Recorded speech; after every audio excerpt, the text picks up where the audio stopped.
रात के लगभग 2:30 बजे थे। पूरा गांव गहरी नींद में डूबा हुआ था। आसमान में बादल छाए हुए थे और हल्की हल्की हवा पुराने पेड़ों की शाखाओं को हिला रही थी। दूर कहीं मंदिर की घंटी की धीमी आवाज सुनाई दे रही थी। लेकिन उस रात गांव के लोगों को नहीं पता था कि कुछ ऐसा होने वाला है जो आने वाले कई सालों तक सिर्फ एक रहस्य बनकर रह जाएगा। उस छोटे से गांव में एक 8 साल का बच्चा रहता था।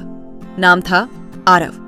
मासूम चेहरा, बड़ी बड़ी आंखें और होठों पर हमेशा हल्की मुस्कान। लेकिन आरव बाकी बच्चों जैसा नहीं था। गांव के बच्चे दिन भर खेलते कूदते थे, मगर आरव को सबसे ज्यादा समय बिताना पसंद था गांव के पुराने शिव मंदिर में। वह मंदिर लगभग 200 साल पुराना था। गांव के बाहर घने बरगद के पेड़ों के बीच बना हुआ। दिन में भी वहां अजीब सा सन्नाटा रहता था। लोग कहते थे कि उस मंदिर में कोई अद्भुत शक्ति है। कई लोगों ने रात में वहां अजीब रोशनी देखने का दावा किया था।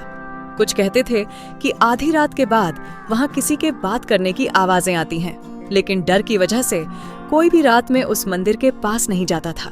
मगर आरव, वह हर रोज वहां जाता था, सुबह स्कूल जाने से पहले और शाम को सूर्य ढलने के बाद भी। धीरे धीरे गांव वालों ने एक बात नोटिस करनी शुरू की। आरव मंदिर में जाकर अकेले बातें करता था।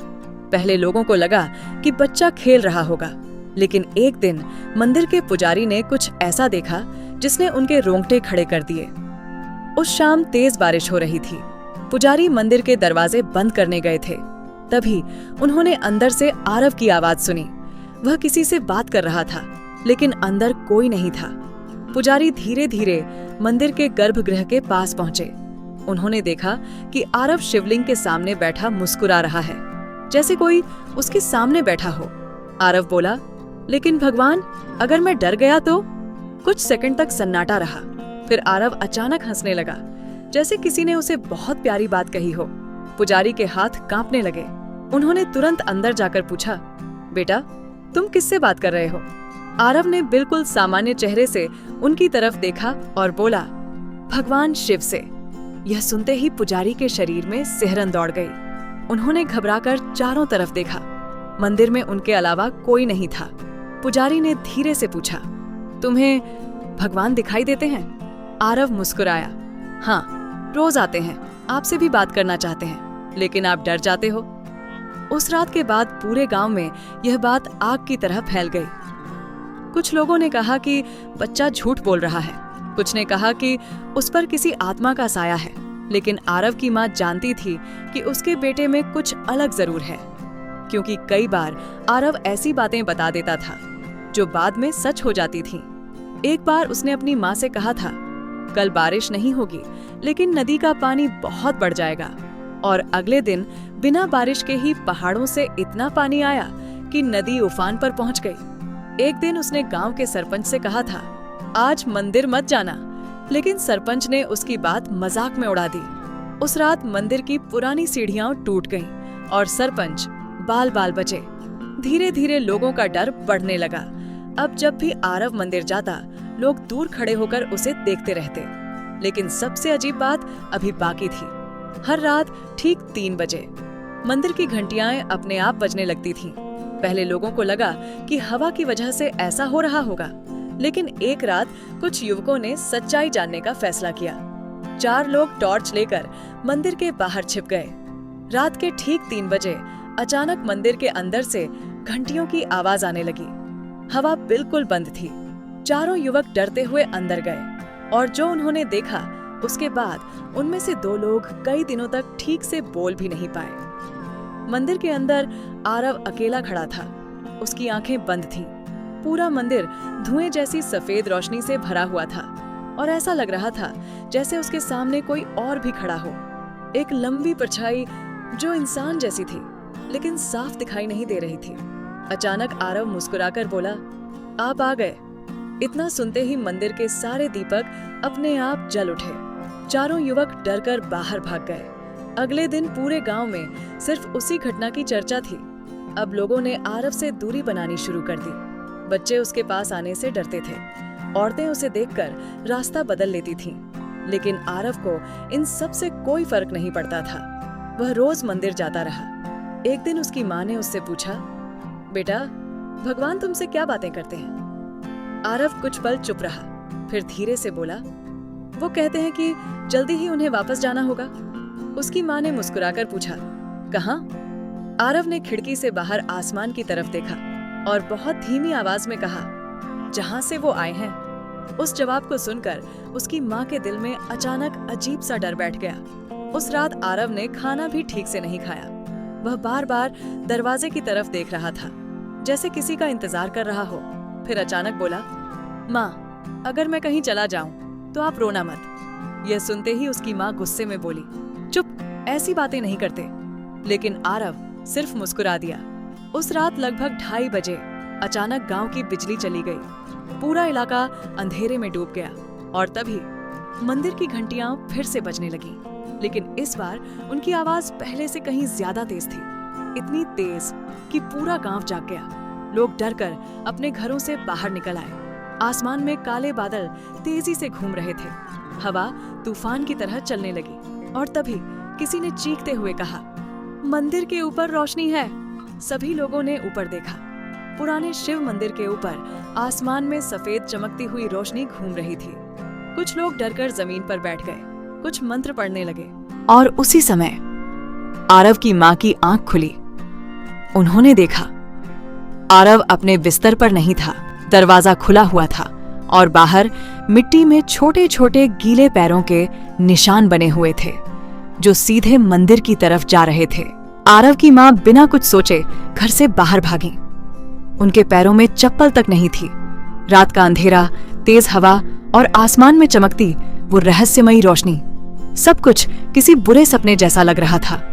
पूरे गांव के लोग मंदिर की तरफ दौड़ रहे थे। किसी के चेहरे पर डर था तो किसी की आंखों में हैरानी। जैसे जैसे लोग मंदिर के करीब पहुंच रहे थे, हवा और ठंडी होती जा रही थी। ऐसा लग रहा था मानो वहां समय धीरे धीरे रुक रहा हो। मंदिर के बाहर पहुंचते ही सभी के कदम अचानक रुक गए। मंदिर का विशाल लकड़ी का दरवाजा अपने आप खुला हुआ था। अंदर से सफेद रोशनी बाहर आ रही थी। लेकिन सबसे डरावनी बात यह थी कि मंदिर के अंदर से किसी बच्चे की धीमी आवाज सुनाई दे रही थी। वो आरव था। वह किसी से बातें कर रहा था। गांव वालों में से किसी की भी हिम्मत अंदर जाने की नहीं हो रही थी। तभी आरव की माँ रोते हुए भीड़ को धक्का देकर आगे बढ़ी और मंदिर के अंदर चली गईं। जैसे ही उन्होंने अंदर कदम रखा, उनकी सांसें रुक गईं। पूरा मंदिर किसी दूसरी दुनिया जैसा दिखाई दे रहा था। दीवारों पर लगी पुरानी तस्वीरें अपने आप हिल रही थीं। सारे दीपक बिना तेल के जल रहे थे। हवा में चंदन और बारिश की मिली-जुली खुशबू फैली हुई थी और मंदिर के बीचों बीच आरव खड़ा था। उसकी आंखें बंद थीं। उसके सामने वही सफेद चमकती हुई परछाई खड़ी थी। इस बार वह पहले से ज्यादा साफ दिखाई दे रही थी। लंबे बाल, माथे पर हल्की चमक और पूरे शरीर से निकलती अजीब सी रोशनी। लेकिन उसका चेहरा धुंधला था। आरव मुस्कुरा रहा था, जैसे वह उस परछाई को बहुत अच्छी तरह जानता हो। उसकी माँ डरते हुए चीखी, आरव! लेकिन आरव ने पीछे मुड़कर नहीं देखा। वह धीरे से बोला, माँ, आप आ गईं। उसकी आवाज बिल्कुल शांत थी, जैसे उसे किसी बात का डर ही ना हो। आरव की माँ रोते हुए उसकी तरफ बढ़ी, लेकिन तभी अचानक मंदिर की घंटियां जोर जोर से बजने लगीं, इतनी तेज कि लोगों ने अपने कान बंद कर लिए। और उसी पल मंदिर का दरवाजा अपने आप बंद हो गया। बाहर खड़े लोग घबरा गए। अंदर सिर्फ आरव, उसकी माँ और वो रहस्यमयी परछाई थी। आरव की माँ कांपती हुई आवाज में बोली, तुम कौन हो? कुछ सेकंड तक पूरा मंदिर शांत रहा। फिर अचानक मंदिर के अंदर एक भारी आवाज गूंजी, डरो मत। वो आवाज इंसान जैसी नहीं थी। ऐसा लग रहा था जैसे कई आवाजें एक साथ बोल रही हों। आरव की माँ के हाथ कांपने लगे। उन्होंने डरते हुए अपने बेटे को पकड़ना चाहा, लेकिन आरव पीछे हट गया। उसकी आंखों में आंसू थे, लेकिन चेहरे पर मुस्कान। वह बोला, माँ, इन्होंने मुझे कभी अकेला नहीं छोड़ा। जब सब मेरा मजाक उड़ाते थे, तब भी ये मेरे साथ थे। जब मुझे डर लगता था, तब भी। आरव की माँ रोते हुए बोली, बेटा, घर चलो, अभी चलो। लेकिन तभी वह परछाई धीरे धीरे आरव के करीब आने लगी। पूरा मंदिर रोशनी से भर गया। और फिर आरव ने वो बात कही जिसने उसकी माँ का दिल तोड़ दिया। उसने कहा, माँ, मेरा यहाँ का समय पूरा हो गया है। यह सुनते ही उसकी माँ चीख पड़ी। उन्होंने दौड़कर आरव का हाथ पकड़ लिया। नहीं, तुम कहीं नहीं जाओगे। लेकिन तभी मंदिर की जमीन हल्के हल्के कांपने लगी। दीवारों पर दरारें आने लगी। बाहर खड़े लोग डरकर पीछे हट गए। आसमान में बिजली चमकने लगी और उसी समय मंदिर के शिवलिंग के ऊपर अचानक तेज सफेद प्रकाश प्रकट हुआ। इतना तेज कि किसी की आंखें खुली नहीं रह पा रही थीं। आरव उस रोशनी को देखकर मुस्कुराया। उसकी आंखों में अब डर नहीं था, सिर्फ शांति थी, जैसे वह उस पल का बहुत समय से इंतजार कर रहा हो। फिर उसने अपनी माँ की तरफ देखा और धीरे से बोला, माँ, भगवान सच में होते हैं, लेकिन वो हर किसी को दिखाई नहीं देते। इतना कहकर उसने अपनी माँ का हाथ छोड़ा और उस सफेद रोशनी की तरफ बढ़ने लगा। उसकी माँ चीखती रही, रोती रही, लेकिन उनके पैर जैसे जम गए थे।